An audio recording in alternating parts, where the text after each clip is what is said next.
Ok, recibimos un cajetín de dirección para revisar en qué condiciones está y si tiene que ser reparado o no.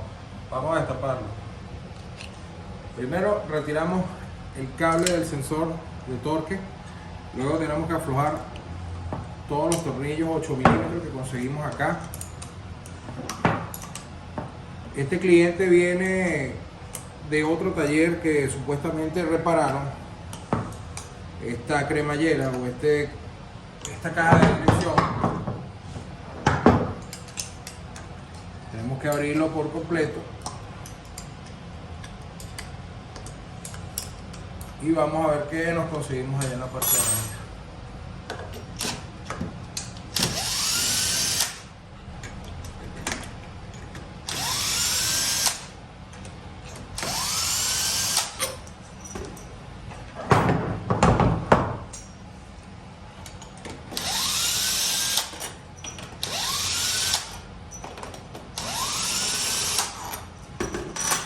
Tenemos 6 tornillos 8 milímetros que son los que cierran el cajetín. Una vez que están retirados podemos abrirlo y darnos cuenta en las condiciones que están. Aquí no estamos apreciando el exceso de grasa que tiene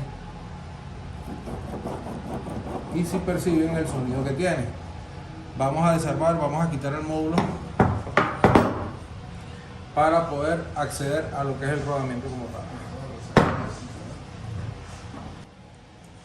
Aquí podemos ver la presencia del aceite que desprende la grasa que se le colocó a la barra o al rodamiento para tratar de evitar el ruido.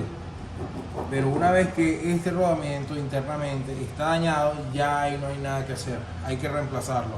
El rodamiento que está aquí en la parte de adentro, que compone lo que es el sistema de husillo, ya está dañado.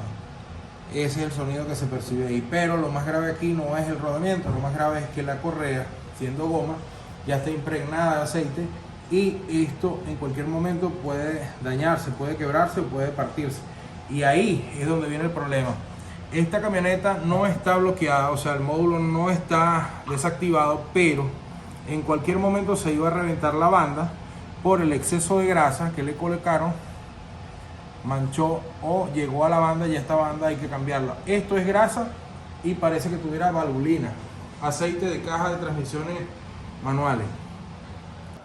Aquí podemos observar, aparte, la falta del limitador, que no lo tiene, que debería ir en la parte de adentro, y a pesar de que colocaron silicón o uretano, no estoy seguro de que hayan colocado buenas abrazaderas, ya que internamente se ve la presencia de humedad. Fíjate que aquí hay humedad porque este metal está oxidado. Vamos a ver el otro lado. Aquí retiramos, vamos a ver por aquí. Aquí tampoco está el limitante, el limitador. ¿Ven? Aquí en la parte de adentro debería llevar un limitador, que son estos que están acá. Debería llevar uno por lado, no los tiene. Entonces, eso hace que el sensor de torque exceda las vueltas tanto de derecha a izquierda y pueda en cualquier momento bloquear el módulo. Aquí nos damos cuenta que este es un módulo EB53 que pertenece a la serie del 2014 y aquí tenemos el serial que habíamos hablado. Vamos a ver qué nos conseguimos aquí adentro.